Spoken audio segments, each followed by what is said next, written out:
Bonjour les amis. Bonjour les amis. Bonjour Isidore. Donc écoutez, on sait plus où donner de la tête. Là, c'est dans tous les sens et tout. J'avoue que j'ai du mal à prioriser l'information. Entre demain, normalement, c'est la fin de l'ours pyrénéen. C'est la fin de Bayrou. Je vois pas comment il peut s'en sortir, ou alors une escroquerie des socialistes. Mais ça serait quand même un peu gros, vu que les socialos, et j'y reviendrai, ils rêvent de Matignon. Donc demain, Bayrou. Normalement, le 9, les insoumis ils annoncent qu'ils font voter la destitution de Choupinet. Bon, c'est qu'un effet d'annonce, parce que pour destituer Choupinet, il faut un ensemble de conditions, et notamment les 2 tiers de l'Assemblée nationale et du Sénat. On en est loin, mais bon, c'est un numéro d'esbrouf des insoumis. Et le 10, il y a les grandes manifestations, là, bloquer tout. Il paraît qu'il ne faut pas qu'on achète rien le 10, il faut bloquer la France, ce qui veut dire que les gens ils vont acheter plus le 9 et plus le 11, et qu'apparemment il y a la gauche qui veut tout récupérer. Donc on ne sait pas ce que ça va donner le 10. Et puis il y a la flottille de Gaza. La flottille de Gaza, elle n'arrive pas à partir, on ne sait pas ce qui se passe. Greta, elle devait partir dès lundi, elle est toujours pas barrée.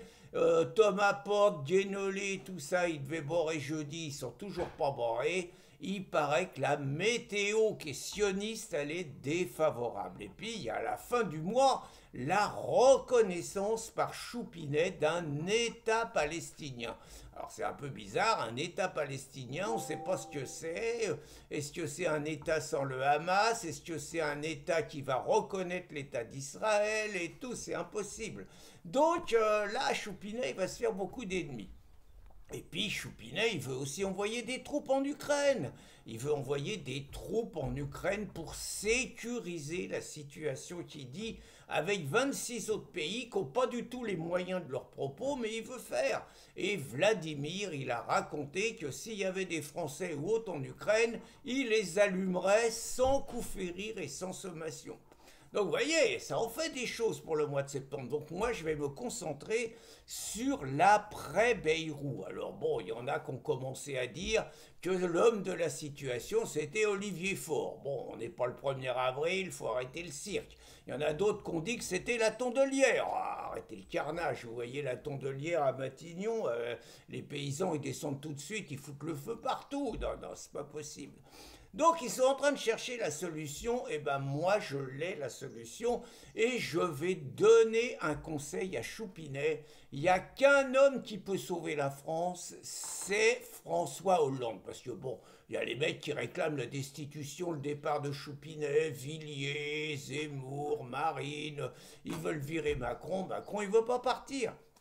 Et donc il faut faire un effet d'annonce, et l'effet d'annonce c'est le plus grand président de la République que la France ait jamais eu, de 2012 à 2017.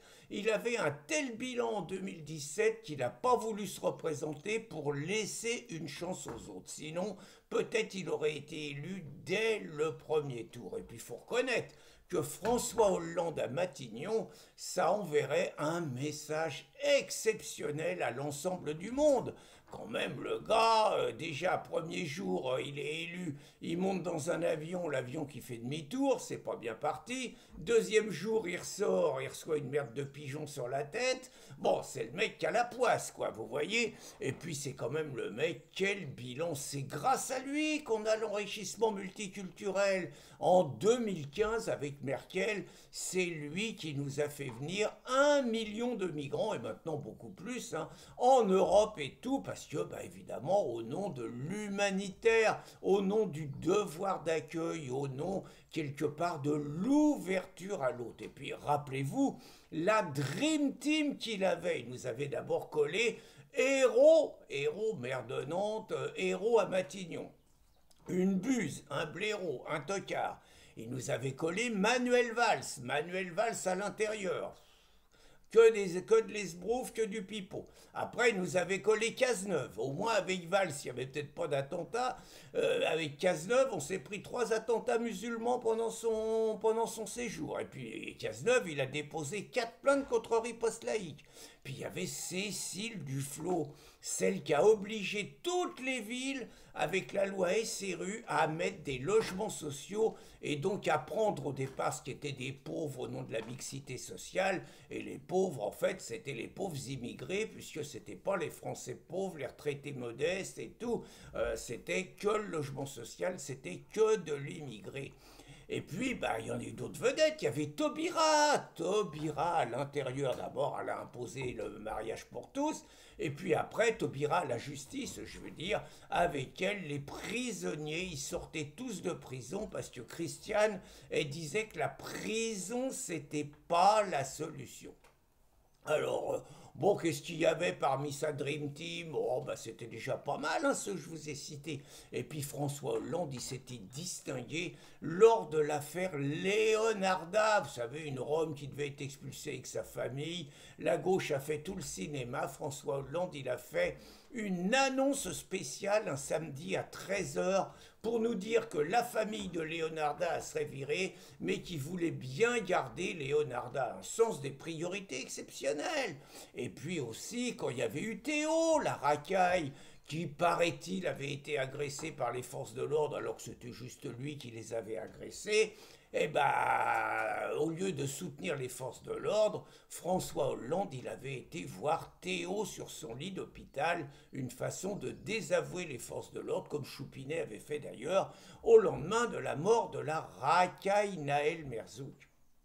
Et puis, bon, François Hollande, il s'était distingué en se faisant choper sur son scooter en train d'apporter des croissants à sa maîtresse quand Trierweiler, elle était à l'Élysée en train de l'attendre. Donc là, ça avait fait rire aussi la France entière. Et puis surtout, François Hollande, il avait été cocufié par Macron parce qu'il l'avait pris comme ministre et finalement Emmanuel Macron, encouragé un peu par tous les mondialistes, il préparait le coup de 2017 qui a été mené avec maestria et finalement en évinçant Hollande, ça a favorisé l'avènement de Choupinet.